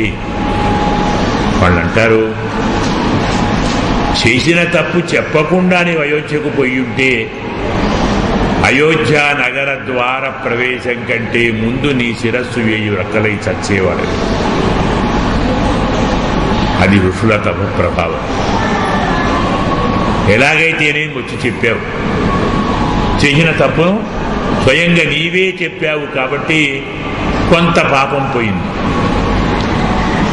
కుమారుడు చెప్పినట్టు మేము బ్రాహ్మణం కాదు కాబట్టి బ్రహ్మహత్య పాపము పోయింది. ఒక్క ఉపకారం చేయని ఆయన, మా అబ్బాయి ఎక్కడో అక్కడ తీసుకొని పోగలరు. చివరిసారిగా మా అబ్బాయిని ఒకసారి స్పృశించి, చూడలేరు కదా, కళ్ళు లేవు, ఒక్కసారి తాకి అబ్బాయిని చూసుకుంటాను, ఆ ఒక్క పుణ్యం కట్టుకోనన్నాను. ఏమంటాడు రాజు? పాపం అతను కిందుడయ్యాడు. వారిద్దరిని తీసుకొని వెళ్ళాడు, పిల్లవాడిని చూపాడు, వాడు విలపించారు. చితి ఏర్పాటు చేసి, కుమారుడు లేకున్న తర్వాత మేము బతకడం ఎందుకు, మేము కూడా పోతున్నాం, ఈ చితిలో మేము పడిపోతాం. కానీ నిరపరాధిని, ఏ సంబంధము లేనివాణ్ణి శబ్దవేదిత్వ గర్వంతో ఓ కుమారుణ్ణి చంపాడు. నువ్వు చంపింది ఒక్కరిని కాదు, ముగ్గురి చంపి. ఈనాడు మేము పుత్రశోకంతో మరణిస్తున్నాం, ఇదే మా శాపం, నీవు కూడా పుత్రశోకంతో మరణిస్తావు. ఇంతటి దారుణమైన దుఃఖం నీకు కలుగుతుంది, ఆ దుఃఖం నీ ప్రాణాంతకమవుతుంది అని వారు శపించారు. ఇది అదే. ఇప్పుడు గుర్తొచ్చింది నాకు, ఎందుకు నాకు ఇలాంటి పుత్రశోకం కలిగింది. తత సరవ్యాం తమహం శయానం సమీక్ష భద్రే సుభృజం విషణ్ణ. జరిగిన వృత్తాంతాన్నంతా చెప్పి వారి శాపాన్ని కూడా నేను తీసుకొని మళ్ళీ తిరిగి అయోధ్యకు వచ్చాను. తథాతు దీన కథయన్ నరాధిప. ఇలా మహారాజు గారు దీనంగా కౌసల్యకు అన్నీ చెప్పి, ప్రియస్య పుత్రస్య వివాసనాతుర, తన ప్రియుడైనటువంటి పుత్రుణ్ణి అడవికి పంపినందువల్ల బాధపడుతూ, గతేర్ధరాత్రే పృథ దుఃఖ పీడిత తదా యహౌ. అర్ధరాత్రి దాటింది, కౌసల్యకు చెప్పాడు, అదే దుఃఖాన్ని తలుచుకుంటూ ఉన్నాడు. అర్ధరాత్రి దాటగానే ప్రాణాలు విడిచాడు. ప్రాణం ఉదార దర్శన జహౌ అంటే పడుకొని ఉన్నాడు, నిద్రపోతున్నారు అనుకున్నారు అందరూ, తెలియదు చనిపోయినట్టు. పడుకున్నాడు, ప్రాణాలు విడిచాడు. తెల్లవారుజాము అయ్యేసరికి వంది మాగధులు వచ్చి, రాజుగారు కదా ఏవో కొన్ని పాటలు పాడుతారు. 64వ సర్గ ఎత్తుతున్నారా? 64వ సర్గ. చివరి శ్లోకం ఇప్పుడు చదివి. కథ ప్రధానం కాబట్టి మనం వేగంగా వెళుతున్నాం. తత్వం ఉన్నప్పుడు మళ్ళీ అక్కడ దిగుతాం. ఇలా ప్రాణాలు విడిచిపెట్టారు. రాత్రి గడిచిన తర్వాత సూతులు వందిమాగదులు వచ్చి స్వామిని లేపే ప్రయత్నం చేశారు. మహారాజు గారు లేవటం లేదు. ఎప్పుడైతే లేవటం లేదో మరికొందరు మహారాజు గారి భార్యలు రాణులు ముందరికొచ్చి రాజును లేపే ప్రయత్నం చేశారు. వందిమాగలు దూరంగా ఉంటారు, దగ్గర కదా పాటలు పాడతారు, ఆటలాడతారు. భార్య వచ్చి ముట్టుకొని ఊపి కదిల్చి మరీ లేపే ప్రయత్నం చేశారు కొందరు భార్యలు. కొందరు భార్యలు అంటే వారు ఎలాంటి మహానుభావులు అంటే నిద్రపోయాడో చనిపోయాడో తెలుసుకునే భార్యలు. అంటే స్త్రీలకు ఆ పరిజ్ఞానం వారికి ఉందట. స్పర్శతో ప్రాణం ఉందా, ప్రాణం లేదా, మూర్ఛపోయాడా, దుఃఖంతో ఉన్నాడా, ఇలాంటివన్నీ తెలుసుకునేవారు వారు. వారు వచ్చారు, చూచారు, లేపే ప్రయత్నము చేశారు. విషయం వారికి అర్థమైపోయింది. మహారాజు గారు ప్రాణాలు విడిచారు అని తెలుసుకున్నారు. వారు విలాపం మొదలుపెట్టారు. ఎప్పుడైతే వారు విలాపం మొదలుపెట్టారో అప్పటిదాకా అలసిపోయి నిద్రించిన కౌసల్య సుమిత్ర లేచారు. వారికేం తెలియదు. రాజుగారు పడుకున్నారు అనుకున్నారంతా. ఒక్కసారి పెద్దగా ఏడిపించేసరికి వారు లేచారు. ఏం జరిగింది అంటే జరిగిన సంఘటన ముందర కనపడుతుంది. అప్పటిదాకా మనస్సులో చిక్కబట్టుకున్న ఆక్రోశం, కోపం, దుఃఖం పెళ్ళుకి పైకి వచ్చింది కౌసల్యకు. అమ్మ కైకమ్మ కోరిక తీరిందా తల్లి, తృప్తిగా ఉండాలి. రాజుగారిని పంపించావు, కుమారుణ్ణి పంపించావు, హాయిగా రాజ్యాన్ని ఏర్పడతాడు. కైకను చాలా కఠినంగా, దారుణంగా, నిష్ఠురంగా శోకంతో ఆమె సకామభవ కైకేయి భుంక్వ రాజ్యం అకంటకం, నీ కోరిక తీరిందే, రాజ్యాన్ని హాయిగా నీవు అనుభవించు. త్యక్త్వా రాజానమేకాగ్ర నృశంసే దుష్టచారిణి. రాజును వదిలిపెట్టావు కదా, రాజును పంపించావు కదా, ఎంత నృశంస, ఎంత నీచురాలు, ఎంత దుష్టంగా ప్రవర్తిస్తున్నావు. విహాయమాంగతో రామ భర్త దివంగత. రాముడు అడిగికి పోయాడు, భర్త స్వర్గానికి వెళ్ళాడు. విపదే సార్థహీనేవా నాహం జీవితం, ఇంకా నేనెందుకు బతకాలి, ఎవరి కోసం బతకాలి. కుమారుడు అడిగికి పోయాడు, భర్త స్వర్గానికి పోయాడు, నేను ఆయన వెంట వెళ్ళిపోతాను, నేను పోతాను, సుమిత్ర కూడా ఉండదు. నీకు తక్కిన వారు ఎలాగూ నీతో ఉండలేరు. సపత్తిని బాధే నీకుండదు, ఒక్కదానవే ఉంటావు హాయిగా. రాజ్యాన్ని అడిగేవారు ఎవరు ఉండరు. నిస్సపత్న, శత్రుత్వం లేకుండా, సాటి ఎదురు లేకుండా, అడ్డు లేకుండా రాజ్యాన్ని హాయిగా వేరుకో. ఒక్క దాసి వల్ల ఇంత అనర్థం జరిగింది. దాసి మాటకు విలువ ఇస్తే ఏమవుతుందో అర్థమైందే. ఒక మహారాణిగా ఎవరి మాట వినాలి? భర్త మాట వినాలా, దాసి మాట వినాలి? కుబ్జా నిమిత్తం కైకేయ్య రాఘవాణం కులం హతం.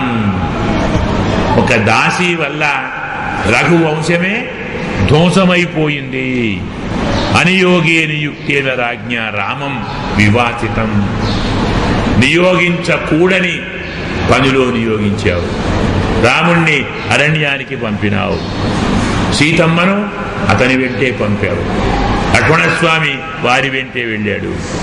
సాహమద్యైవ దిష్టాంతం గమిష్యామి పతివ్రత. ఇంకా నేను ఎందుకు ఉండాలి, ఈరోజే నేను వెళ్ళిపోతాను. ఇలా కౌసల్య విలపించింది, తక్కిన రాణులు విలపించారు.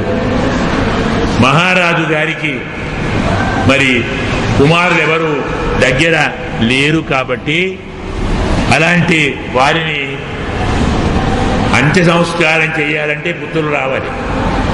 రాముడు లేడు, లక్ష్మణుడు లేడు, భరతుడు లేడు, ఎవరో ఒకరు రావాలి. రప్పించేంత వరకు రాజుగారు ఇలాగే ఉండాలి. ఇలా ఉండడానికి వీల్లేదు కాబట్టి తైలద్రోణ్యాం నివిష్ట, పెద్ద పాత్రలో నూనె పోసి అందులో రాజుగారి పార్థివ శరీరాన్ని ఉంచారు. అలా ఉంటే శరీరం చెడిపోదు అన్నమాట. తైలద్రోణిలో ఉంచటాన్ని చూచి తక్కిన వారు ప్రజలు కూడా మహారాజు స్వర్గానికి వెళ్ళాడని వారు నిశ్చయించుకున్నారు. వారు ఆక్రోశించారు. నగరమంతా శోభారహితమైంది. నరాశ్చ నార్యశ్చ సమేత్య సంఘచ విగర్హమాణా భరతస్య మాతరం. పురుషులు స్త్రీలు అందరూ కలిసి ఒకటే పని చేస్తున్నారు, భరతుని తల్లిని నిందిస్తున్నారు. ఇదంతా ఆమె వల్లే జరిగింది అనర్థము. రాముడు రాజ్యాన్ని కోల్పోయాడు, అరణ్యానికి వెళ్ళాడు, మహారాజు గారు స్వర్గానికి పోయాడు. ఎవరి వల్ల? కైకే కదా. అందుకే అందరూ కలిసి ఆమెను నిందిస్తూ ఉన్నారు. తదా నగర్యాం నరదేవ సంక్షయే బభూవురార్త నచ శర్మలేదిరే. అందరూ ఆర్తులే, అందరూ దుఃఖితులే. ఎవరు చెప్పాలి? ఎవరికీ సుఖం లేదు, ఎవరికీ సంతోషం లేదు, ఎవరికీ ఓదార్పు లేదు. తరువాత ఏం చేయాలి? రాజుగారు స్వర్గస్థులయ్యారు, పుత్రులెవరూ లేరు. ఇప్పుడు రాజవుడు రాజ్యానికి. ఎవరున్నా లేకున్నా రాజు ఉండాలి. రాజ్యానికి ఒక రాజు లేనాడు పరిస్థితి చాలా భయంకరంగా ఉంటుంది. ఆ పని ఎవరు చేయాలి? మంత్రులందరూ కలిసి ఆలోచించాలి. అందుకే పురోహితులందరూ, మార్కండేయుడు ఉన్నాం అనుకున్నాం కదా మనం, ఇలాంటి మహానుభావుడు భరద్వాజుడు, వీరంతా కలిసి వశిష్ఠ మహర్షి దగ్గరికి వచ్చారు. అయ్యా, అంతా మీకు తెలుసు కదా, రాముడు అరణ్యానికి వెళ్ళాడు లక్ష్మణస్వామితోటి, రాజుగారు స్వర్గానికి వెళ్ళారు, శత్రుఘ్న భరతుడు మేనమామ గారింటికి వెళ్ళారు. ఎవరు లేరు. ఎవరో ఒకరిని మీరు రాజుగా చేయాలి. పురే రాజగృహే రమ్యే మాతామహ నివేశనే ఇక్ష్వాకూణాం విహాజ్యైవ కశ్చిత్ రాజా విధీయత. ఉన్నవారు ఎవరో ఒకరిని, ఇక్ష్వావంశంలోని వారిని ఒకరిని రాజును చెయ్యండి. అరాజకంహినో రాష్ట్రం వినాశం సమవాప్నుయాత్. రాష్ట్రం, ఈ రాజ్యము రాజు లేకుంటే వినాశనాన్ని పొందుతుంది. మనకిక్కడ రాజు లేకుంటే జరిగే అనర్థాలను చాలా చక్కగా చెప్తారు. చాలా శ్లోకాలు ఉన్నాయి, అన్ని కాదనుకోండి, కొన్ని విందాం. ఇందులో నారాజకే జనపదే విద్యునుమాలీ మహాస్పన అభివర్ధతి పర్జన్య మహీం దివ్యేన వారిన. రాజు లేని రాజ్యంలో పర్జన్యుడు వర్షించడు. రాజు లేని రాజ్యంలో రైతులు విత్తనాలు వేయరు. రాజు లేని రాజ్యంలో తండ్రి మాట కొడుకు వినడు, భర్త మాట భార్య వినదు. అలాగే రాజు లేని రాజ్యంలో ఇది నాది అనటానికి ఎవ్వరికీ ఏది ఉండదు. ఇది నా ఇల్లు, ఇది నా ధనము, ఇది నా ఆస్తి అని చెప్పుకునే అవకాశం లేదు. ఎందుకు? ఎవడు బలం ఉంటే వాడిది కదా. అందుకే రాజు లేని రాజ్యంలో ఎవరు సభలు ఏర్పాటు చెయ్యరు, యజ్ఞములు చెయ్యరు, ఉత్సవాలు చెయ్యరు, అలాగే పండుగలు చెయ్యరు. నటులు నర్తకులు నాట్యములు గానములు చెయ్యరు. కథలు ఎవరూ చెప్పుకోరు. ఉద్యానవనాల్లో ఎవరు విహరించరు. ఉత్సవాలను ఎవరూ జరుపుకోరు. ముఖ్యంగా రాజు లేని రాజ్యంలో తలుపులు తెరుచుకొని ఎవరూ పడుకోరు. అర్థమైందా? అంటే ఆ రోజుల్లో తలుపులు వేసుకొని పడుకునేవారు లేరు. మాకేం భయం, రాజున్నాడు కదా. రాజు భయంతో దొంగలు రారు, ఎవరూ బాధించేవారు ఉండరు. ప్రతివారి సొమ్ముకు భద్రత ఉంది. ఇప్పుడు రాజు లేడు, అందరూ తలపెట్టుకొని పడుకోవాలి. అట్లా ఎంత బాగా చెప్తున్నాడు చూడండి. నారాజక జనపదే బద్ధఘంటా విషానిన అటంతి. ఏనుగులు వీధుల్లో తిరగవు, గుర్రాలు తిరగవు, మానవులు ఉత్సాహంగా నగరాల్లో వీధుల్లో సంచరిస్తారు. రాజపుత్రులు కూడా పండుగలు చేసుకోరు. అంతెందుకయ్యా, ధ్వజో రథస్య ప్రస్థానం చెప్తున్నాడు. భూమో జ్ఞానం విభావసో, ధ్వజం కనపడితే రథం ఉందని తెలుసుకుంటాం, పొగ వస్తే నిప్పు ఉందని తెలుసుకుంటాం. అలాగే రాజ్యానికి గుర్తెవరు? రాజు. రథానికి గుర్తు ధ్వజము, నిప్పు గుర్తు పొగ, రాజ్యానికి గుర్తు రాజు.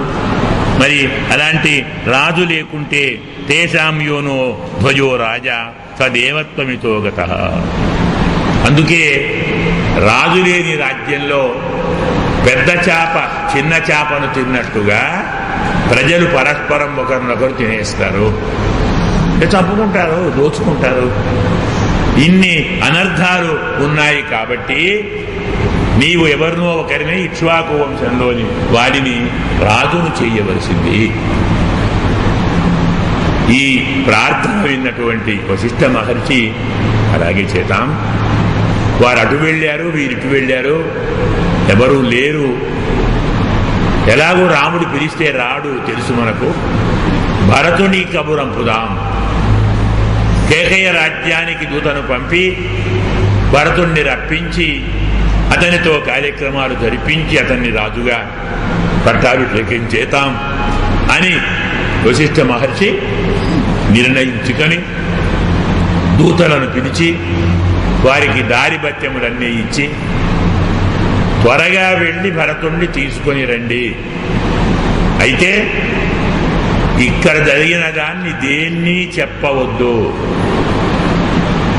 భరతుడు ఏమడిగినా అంతా బాగున్నారు, అంతా కుశలమే, అన్నీ ఓకే అనండి. రాజుగారు త్వరగా రమ్మంటున్నారని చెప్పి పిలవండి. రాజుగారు కూడా కాదు, పురోహితుడు. వశిష్ఠ మహర్షి మిమ్మలను త్వరగా రమ్మంటున్నారు అని మాత్రం చెప్పండి, వేరే ఏమీ చెప్పవద్దు అని వారిని పంపారు. ఆపదలో ఉన్నారు కాబట్టి భటులు కూడా విశ్రాంతులు విహారాలు అని మానుకొని ఒకే పట్టున బయలుదేరి అదే రాత్రికి అంటే తెల్లవారే సరికల్లా వారు కేకే రాజ్యం చేరారు. అదే రాజులో రాజపుత్రులు అయితే మినిమం 6 రోజులు పడుతుంది, కొంచెం తక్కువ అంటే 3 రోజులు పడుతుంది. త్వరగా వెళ్ళాలి కదా. అందుకే అంటున్నాడు, భర్తు ప్రియార్థం కుల రక్షణార్థం భర్తుశ్చ వంశశ్చ పరిగ్రహార్థం అహేడమానా త్వరయాస్పదూతా రాత్ర్యాంతుతే తత్పురమేవ యాతా. చాలా స్పష్టంగా చెప్తున్నాడు. రాజుగారికి ప్రీతి కలిగించటానికి, వారి కులాన్ని రక్షించటానికి, భర్త యొక్క వంశాన్ని నిలబెట్టడానికి విశ్రాంతిని మానేసి త్వరగా బయలుదేరి ఆ రాత్రికే వారు కేకయపురమునకు వెళ్ళారు. ఏ రాత్రి దూతలు కేకయ రాజ్యానికి వెళ్ళారో ఆ రాత్రి భరతుడు భయంకరమైన స్వప్నాన్ని చూచాడు.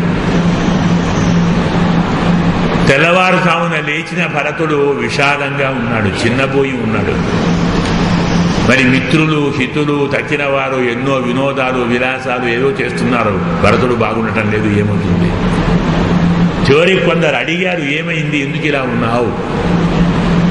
ఏదో జరిగింది, అయోధ్యలో ఏదో జరిగింది, నాన్నగారు ఉన్నారు లేదో అనుమానమే, నూనె సరస్సులో నాన్నగారు మునిగిపోయారు,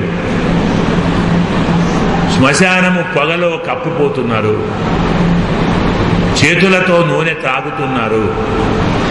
ఇలాంటివన్నీ కలలో చూశాను. ఇలాంటివి స్వప్నంలో చూస్తే రాజు మృత్యువును పొందుతాడు, లేదు ఘోరమైన ఆపదను పొందుతాడు. ఏదో జరుగుతుంది అయోధ్యలో, నా మనస్సు కుదుటపడటం లేదు, అందుకే నేను ఇలా ఉన్నాను. ఇమాంచ దుఃఖ ప్రగతిం నిశమ్యహి అనేక రూపాం అవితర్కితాం పురా భయం మహత్తు హృదయాంగయాతిమే. నాకెప్పుడూ ఇలాంటి స్వప్నాలు రాలేదు, ఇలాంటి భయం ఎప్పుడూ కలగలేదు. ఇంత దుశ్శకునాలు చూసిన తర్వాత నా హృదయం నుంచి భయం పోతుందా? ఎప్పుడూ భయం తొలగపోలేదు. రాజుగారు ఏమవుతున్నారో అని ఆలోచిస్తున్నాను అని భరతుడు మాట్లాడగానే ఇలా భరతుడు చెప్పుతున్న సమయంలోనే దూతలు వచ్చేసారు. కానుకలు తెచ్చారు, కట్నాలు కనుక తెచ్చి అన్నీ ఇచ్చి, అయ్యా వశిష్ఠుల వారు పంపారు కానుకలన్నీ, మీ మేనమామ గారికి తాతగారికి అన్నీ ఇవ్వండి. ఇవి తర్వాత నాన్న రాజుగారు బాగున్నారా, మా నాన్నగారు బాగున్నారా, మా అమ్మ బాగుందా, పెద్దల్లి కౌసల్య బాగుందా, మా అన్నగారు రామచంద్రుడు బాగున్నాడా, రాజ్యం ఎలా ఉంది, అయోధ్య ఎలా ఉంది, ఆర్తిగా అడిగాడు. అయ్యా మీరు ఎవరెవరి క్షేమాన్ని అడుగుతున్నారో వారందరూ కుశలమే. పేరు పెట్టి ఏ ఒక్క క్షేమాన్ని చెప్పవలసిన అవసరం లేదు, అంతా కుశలమే. చాలా తప్పనిసరిగా చేయవలసిన పని ఉన్నదట. పురోహితుల వారు మీరు వెంటనే బయలుదేరి రమ్మన్నారు. ప్రయాణానికి సిద్ధం కండి. భటులు దూతలు అంత జాగ్రత్తగా చెప్పినా భరతుడికి అనుమానమే. ఏదో చెప్తున్నారు కానీ వీళ్ళు త్వరగా రమ్మంటున్నారు. ఎక్కడా మాటలో మహారాజు గారన్న పేరు లేదు. వశిష్ఠుడు రమ్మంటున్నాడు, కులగురు రమ్మంటున్నాడు, పురోహితుడు రమ్మంటున్నాడు, పురోహితుడు పంపుతున్నారు. నాన్నేమయ్యాడు, రాజేమయ్యాడు చెప్పరే. ఏదో ఉంది, త్వరగా వెళ్ళాలి అని తాతగారిని మేనమామకు దూతలు వచ్చారు, మరి త్వరగా రమ్మంటున్నారు. ఏదో ఆశ్చర్యం ఉంది, నాకు కూడా మనస్సు భయాన్ని శంకిస్తూ ఉంది, దయతోటి అనుమతించండి అంటే మేనమామగా తాతగారు అన్ని భరణము అంటాం, కానుకలు వస్తువులన్నీ ఇచ్చి ఆయన త్వరగా వెళ్ళు. అక్కడ ఇంత జరిగిన మహారాజు గారి పుత్రుడు కాబట్టి, కాబోయే రాజుగారు కాబట్టి వారికి తగిన విశ్రాంతితోటే నగరానికి వెళ్ళాలి, ఆగకుండా పోయే ఛాన్స్ లేదు. రాజ ఉచితమైన పద్ధతిలో తీసుకొని వచ్చారు భరతుడిని. 6 రోజులు పట్టింది అయోధ్యకు రావటం. 7వ రోజు వచ్చాడు. అయోధ్య నగరానికి వచ్చి నగరంలో అడుగు పెట్టేసరికే భరతునికి 3 బాళ్ళు అర్థమైపోయింది. ఏమిటి ఇలా ఉంది అయోధ్య?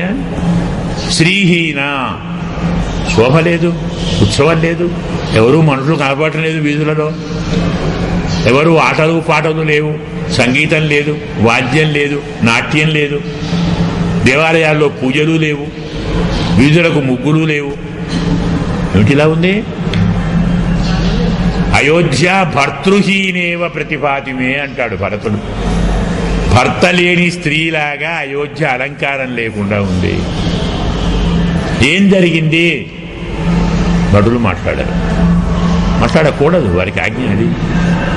అలా అన్ని భయం మహత్తు హృదయాన్నయాతి. అందుకే ఈ మహానుభావుడు అయోధ్య నగరం వరకు వచ్చాడు. నగరంలోని అన్ని విధానాలు చూచాడు. అన్ని లక్షణాలు అవలక్షణాలే కనబడుతున్నాయి. ఎవరిని అడిగినా చెప్పే స్థితిలో వారు లేరు. సరే, ఎందుకీ బాధ? అమ్మను అడిగి విషయం తెలుసుకుంటాను అనుకున్నాడు మహానుభావుడు. కైకేయి భవనానికి ఈ మహానుభావుడు వెళ్ళాడు. కుమారుడు వచ్చాడు అన్న సంగతి తెలిసిన వెంటనే రత్నసింహాసనం నుంచి దుమికిందట కిందికి మహా ఉత్సాహంతో. దగ్గరికి తీసుకుంది, ఆలింగనం చేసుకుంది. నాన్న బాగున్నారా? నాన్న బాగున్నాడా అంటే తాత బాగున్నాడా? నేనో బాగున్నాడా? కేకయ్య రాజ్యం బాగుందా? దారి ఎలా జరిగింది? అలసిపోలేదు కదా? నేను బయలుదేరి 6 రోజులైంది, ఇది 7వ రోజు. ఈ 6 రోజులు ఎలా ఉందో నాకేం తెలుస్తుంది? నేను వచ్చేంత వరకు బాగానే ఉంది, కానీ ఇక్కడ ఏమిటి ఇలా ఉంది? నగరం అంతా శోభాహీనంగా ఉంది. అయినా నీ భవనానికి రాగానే నాకు మొదలు కనపడాల్సింది ఎవరు? నాన్న కనపడాలి కదా. లేడేమిటి? నాన్న ఇప్పుడు ఇక్కడే ఉంటాడు కదా, మరి ఎక్కడే ఉండడు నాకు తెలుసు. నాన్నగారు ఇక్కడే ఉంటాడనే వచ్చాను, ఇద్దరిని చూడొచ్చని. నాన్న కనపడలేదే. ఎన్నడూ ఈ సమయంలో నాన్న ఇక్కడ ఈ గృహంలో లేకుండా ఎన్నడూ లేడు, ఎక్కడికి పోయాడు నాన్న? నగరమంతా ఎందుకు ఇంతటి దుఃఖంతో ఉంది, అవలక్షణంతో ఉంది అని ఆర్తిగా అడిగితే, యా గతి సర్వభూతానాం తాం గతిం తే పితా గతః. హాయిగా గంభీరంగా ప్రశాంతంగా చెప్పినది తల్లి. సకల ప్రాణులు ఎక్కడికి పోతారో అక్కడికే మీ నాన్న పోయాడు. యా గతి సర్వభూతానాం తాం గతిం తే పితా గతః. సకల ప్రాణులకు ఏ దిక్కు ఉందో, రాజా మహాత్మా తేజస్వి యాయజూక సతాంగతి, సజ్జనులు వెళ్ళేటువంటి ఉత్తమ మార్గానికి వెళ్ళారు. ఆ మాట విన్నటువంటి భరతుడు హా నాన్న అని అరిచి మూర్ఛపోయాడు. పడిపోయి లేచి, నాన్నగారు పోయారు అంటున్నావు, మరి నాన్నగారు పోయే ముందు చివరి మాట ఏం చెప్పారు? పితుః పశ్చిమ సందేశం కింకృతం. అంటే ఏ మాట చెప్తూ నాన్నగారు ప్రాణములు విడిచారు చెప్పమ్మా అంటే, హా రామ అని రాముణ్ణి తలుచుకుంటూ పోయారా. ఇది ఇంకో అప్రియం. ఆ రామ ఏమిటి, ఆయన ఎక్కడికి పోయాడు? నేను అనుకుంటున్నాను రామచంద్రుడు నాన్నగారికి అంత్యక్రియలు, అంత్య సంస్కారం చేశాడు, అదృష్టవంతుడు, నాకు ఆ భాగ్యం లేదని బాధపడుతున్నాను. మరి ఉండి ఉండి హారామ అన్నావు, వాడెక్కడికి పోయాడు? అన్న రామచంద్రుడు దండకారణ్యానికి వెళ్ళాడు, నాన్నగారే పంపారు. నాన్నగారు పంపారా? నా బ్రాహ్మణ ధనం కించితో తేనా, రాముడు బ్రాహ్మణ ధనాన్ని అపహరించాడా? కచ్చిన్నాఢ్య దరిద్రోవ తేన అపాపో విహింసిత. శ్రీమంతుడుగా దరిద్రుడు కానీ తప్పు చేయని వాణ్ణి రాముడు శిక్షించాడా? కచ్చిన్న పరదారాన్వా రాజపుత్ర అభిమన్యతే. పరస్త్రీలను రాముడు కోరుకున్నాడా? ఏం తప్పు చేశాడని రాముణ్ణి నాన్నగారు అరణ్యానికి పంపారు. అంటే రాముడు ఎన్నడూ అలాంటి పని చేయడురా నాన్న. ఎప్పుడూ అబద్ధమాడడు, ఎప్పుడూ పర్ల సొమ్ము అపహరించడు. పరస్త్రీని రాముడు మనసుతో కూడా కూడడు, కనులతో కాదు. అంటే కళ్ళతో కూడా చూడడు, కనులతో చూడడు అంటే మనసు ఎక్కడా లేదు. అతను మహానుభావుడు, అలాంటి తప్పులు చేయడరా. మరి ఏ తప్పులు చేయలేదు, అడవికి ఎందుకు పోయాడు? నేనే అడిగానురా అడవికి పంపమని. రాముడికి రాజ్యం ఇస్తానని మీ నాన్నగారంటే, రాముడికి కాదు భరతునికి రాజ్యం ఇవ్వాలి. మొదలు మాట ఇచ్చావు నాకు, భరతుణ్ణి రాజుని చెయ్యి, రాముణ్ణి అడవికి పంపు అని నేనే అడిగాను. నా మాట కాదనలేక, తీసేయలేక నాన్నగారు పంపారు. అతని వియోగంతో ప్రాణాలు విడిచారు. ఒక్కొక్క వజ్రాయుధం ప్రయోగిస్తుంది తల్లి. ఇంతటి అప్రియాన్ని విని తత్పుత్ర శీఘ్రం విధినా విధిజ్ఞై వశిష్ఠ ముఖ్యై సహిత. ఏం చెప్తుంది నాయన? ఇవన్నీ తర్వాత మాట్లాడదాం. మొదలు నాన్నగారికి అంత్యక్రియలు పూర్తి చెయ్యి.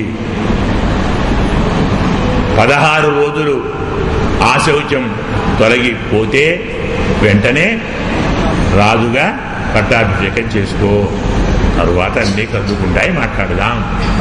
దానికి ఏముంది మనసులో? ఇంకా వీడేమంటాడు, వీడు రాజ్యం తీసుకుంటాడో లేదో, ఎలాగైనా భరతుడు రాజు కావాలి కదా.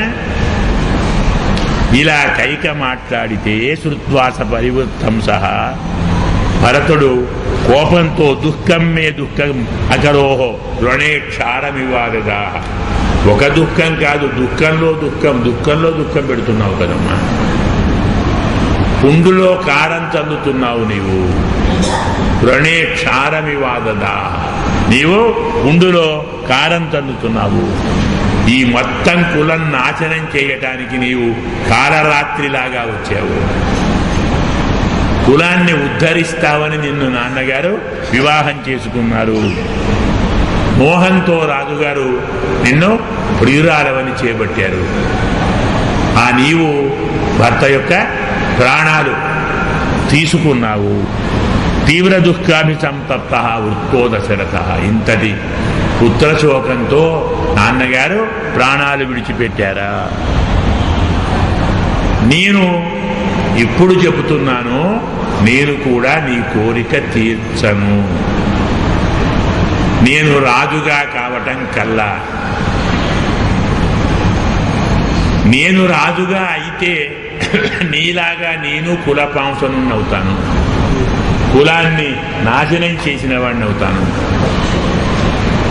దశరథ మహారాజుకు పుత్రుడిగా పుట్టిన వాడెవ్వడు ఇలాంటి అధర్మాన్ని ఆమోదించడు, ఆచరించడు. పెద్దవాడు రాజు కావాలని రాజశాసనం, లోక మర్యాద. ఈ బుద్ధి నీకెలా పుట్టింది? కులం మొత్తం నాహే, ఇంత దుర్బుద్ధి నీకెలా పుట్టింది? దృశంసే పాపదర్శిని మూఢే పండితమానిని. కన్న తల్లన్న విషయం పక్కకు పెట్టేసి ఇంత ద్రోహం చేస్తావా అనరాని అన్ని రకముల మాటలు అన్నాడు.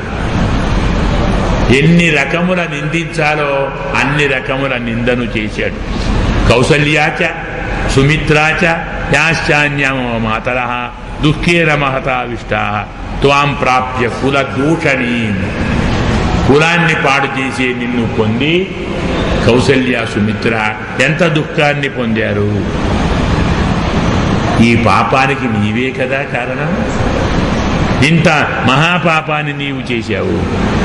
అన్నలు సోదరులు వెళ్ళిపోయారు, భర్త వెళ్ళిపోయాడు, నేను మాత్రం ఉంటానా? నేను వెళ్ళిపోతాను. నువ్వు ఒక్కదానవే. రాజ్యాన్ని కోరుకున్నావు కదా, అదే నీవే పరిపాలించుకో రాజ్యాన్ని. ఎందుకు బాధ? ఇలా మాట్లాడుతూ సరి జరిగిన వృత్తాంతాన్ని తెలుసుకోవాలి అని వశిష్ఠ మహర్షి వచ్చారు. వారికి సాదరంగా వందనాలు చేసి వారితో కలిసి ముందరికి బయలుదేరాడు. అన్న, కౌసల్యను పెద్ద తల్లిని ఓదార్చవా? అవునండి, వెళ్ళాలి అని అటు బయలుదేరాడు. ఈ సంభాషణలు, మాటలు, గొడవలన్నీ ఆమెకు వినొచ్చాయి అంతఃపురంలో. మన్యే సాధు అవృత్తాయా తనయ ఇహ సంగత. చూడబోతే ఆ దుష్టురాలి కొడుకు వచ్చినట్టుంది. ఏవో కొన్ని గుర్తులు కనబడుతున్నాయి. ఎవడైనా కానీ వాడు కొడుకే కదా, అందులో తండ్రి పోయాడు కదా, ఓదార్చాలి. ఇలాగ ముందు రాజు కాబోతున్నాడు, మాట్లాడాలి కదా అని ఆమె బయలుదేరింది. ఆమెను చూడాలని ఈయనే బయలుదేరాడు. ఇద్దరు మధ్యలో కలిశారు. కౌసల్యను చూడగానే భరతుడు సాష్టాంగ దండ ప్రణామం చేసి బాధతో కనులు మూసుకొని విలపిస్తున్నాడు. అది చూచిన కౌసల్య అయత్నాదాగతం రాజ్యం లబ్ధ్వా సుఖమవాప్నుహి అని.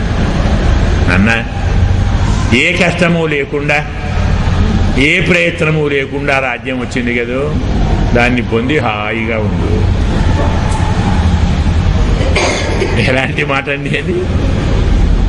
ఆ మాట విన్న భరతుడు విలవిలా కొట్టుకున్నాడు పాపం. ఉడనే తుద్యేవ సూచిన దేవి మాం భాషసే ఏవం. అమ్మా, నన్ను ఇలా అంటున్నావేమిటి? నేనేం తప్పు చేశానమ్మా? నేను కోరుకున్నానా అన్నగారు అడవికి వెళ్ళాలని? నువ్వు మాట్లాడిన ఈ మాట పుండును సూదితో కుచ్చినట్టు బాధపడుతున్నాను. ఆలోచించి ఎలా ఉంటుంది? పెద్ద గాయం, పుండుంది, సూదిపెట్టి అందులో కుచ్చితే ఎలా ఉంటుంది పరిస్థితి? అంత బాధ నాకు కలుగుతుంది. గణే తుద్యేవ సూచిన యత్రాసౌ పురుష వ్యాఘ్రః తప్యతే మే సుతస్తప ఇదమ్మిత విస్తీర్ణం ధనధాన్య సమన్వితం. నా కుమారుడేమో అడవికి వెళ్ళాడు, నీకు మొత్తం రాజ్యాన్ని ఇచ్చాడు, నువ్వు బాగా ఉండు. ఏం మాటలవి? అది విన్న భరతుడు పూర్తిగా పరితపించాడు. కౌసల్యాం ప్రత్యువాచేదం శోకై బహుభిరావృతం. దుఃఖంతో భరతుడు కొన్ని మాటలు మాట్లాడాడు. ఇది చాలా అద్భుతమైనటువంటి సర్గ అంటారు దీన్ని. 75వ సర్గ అంటారు. ఇది చాలా అద్భుతమైన సర్గ. దీన్ని భరత శపథము అంటారు. అంటే భరతుడు ఒట్టు పెట్టుకున్నాడు, నేను రాముణ్ణి అడవికి పంపలేదు, పంపాలనే కోరిక నాకు లేదు, రాముడు అడవికి పోవటానికి నా ప్రమేయము లేదు అని కౌసల్యను నమ్మించటానికి ఒక 60 ఒట్లు పెట్టుకున్నాడు. ఇందులోని గొప్పతనం ఏమిటంటే దుఃఖము ఉంది, బాధ ఉంది, ఆవేదన ఉంది, అన్నిటికంటే ఎక్కువగా ధర్మం ఉంది. దశరథ మహారాజు మరణించటాన్ని సహించలేని వారందరూ వీరుడు, అందరూ అన్నారు. ఈ ఘట్టాన్ని వాల్మీకి ఎంత చక్కగా ఉపయోగించుకున్నాడంటే, ఋషులు కావ్యాలను రాయటం కథల కోసం కాదు, ధర్మ ప్రబోధం కోసం. అది మర్చిపోదు. తపస్సులో పరమాత్మను సాక్షాత్కరించుకునే ఋషులు తమ తపస్సును యజ్ఞాన్ని మానుకొని గ్రంథాలు రాయటానికి ఎందుకు కూర్చున్నారు? కథలు చెప్పడానికి కాదు, కథారూపంలో ధర్మాన్ని బోధించడానికి. అందుకే ఎక్కడెక్కడ ధర్మాన్ని బోధించే అవకాశం చిక్కుతుందో అక్కడ ఉపయోగించుకున్నారు. మనమెవరము ఈ సందర్భంలో ధర్మోపదేశం చేయవచ్చు అని అనుకో, ఊహించలేదా? వాళ్ళు ఏడుస్తున్నారు, ధర్మమేంటి ఇప్పుడు? కానీ దీన్ని కూడా మహానుభావుడు ధర్మోపయోగం చేశాడు. ఎలా చెప్పాడంటే, రామచంద్రుడు అడవికి పోవటానికి ఇష్టపడ్డవాడు ఏ ఏ పాపాలు పొందుతాడో చెప్పాడు. చాలా విచిత్రమైన భాగం. యస్యార్య అనుమతే గతః, ఇది శీర్షిక, మకుటం అంట. యస్య ఆర్య అనుమతే గతః అంటే అన్నగారు ఎవరి అంగీకారంతో అడవికి వెళ్ళారో వారికి ఈ పాపాలన్నీ వస్తాయి. ఒక లిస్ట్ ఇచ్చాడు. అంటే ఏది అర్థం? మనం ఆ పనులన్నీ చేయకూడదు, అవి చేస్తే పాపము అని. కృతశాస్త్రానుగా బుద్ధి మా భూత్తస్య కదాచన. రామచంద్రుణ్ణి అడవికి పంపిన వాడికి శాస్త్ర అనుగుణమైన బుద్ధి కలగకుండా ఉండని. అలాగే హంతు పాదేన ప్రేష్యం పాపీయ సామ్యాతు సూర్యంచ ప్రతి మేహతు. సేవకుణ్ణి, పాపాత్ముణ్ణి సేవకునిగా నియోగించుకొని ఆవును పాదంతో తాకని. హంతు పాదేన గాం సుప్తాం సూర్యంచ ప్రతిమేహతు. సూర్యునికి ఎదురుగా నిలబడి మూత్ర విసర్జన చేసిన వాడికి వచ్చే పాపం రాముణ్ణి అడవికి పంపిన వాడికి రాని. కారయిత్వా మహత్కర్మ భర్త భృత్యమనర్థకం. సేవకులతో పని చేయించుకొని వారు చేసిన పని తగిన రీతిలో వారికి వేతనాన్ని ఇవ్వని వాడికి వచ్చే పాపం రాముణ్ణి అడవికి పంపిన వాడికి రాని.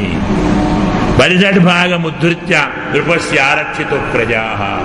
ప్రజల నుండి వారు సంపాదించిన దాంట్లో 6వ భాగాన్ని పన్నుగా తీసుకుంటాడు రాజు. ఏమంటారు దాన్ని? ఇన్కమ్ ట్యాక్స్ కదా. ఆ ఇన్కమ్ ట్యాక్స్ తీసుకొని ప్రజలను కాపాడని వానికి వచ్చే పాపం రాముణ్ణి అడవికి పంపిన వానికి రాని.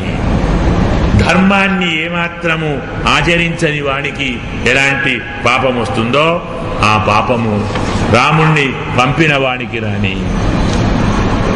పాయసం కుసరం త్యాగం వృధా సోస్తునాతు నిర్గుణ.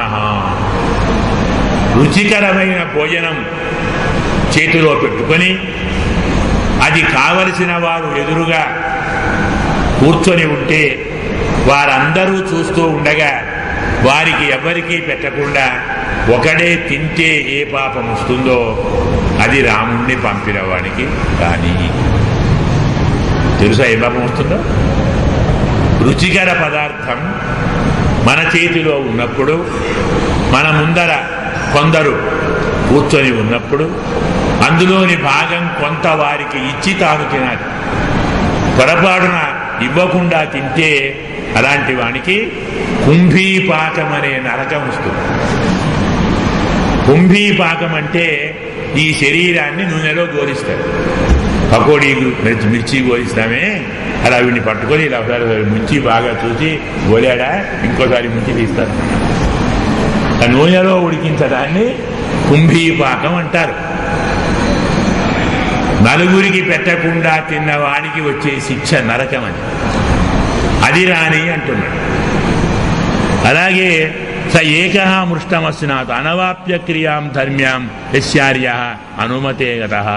తల్లిని తండ్రిని దీనులను ఏ ఆధారము లేని వాళ్ళను అలాగే చిన్నవాడైనటువంటి శిశువును అంటే పుత్రుణ్ణి రక్షించని వాడికి వచ్చే పాపం రాముణ్ణి అడవికి పంపేవాడికి రాని.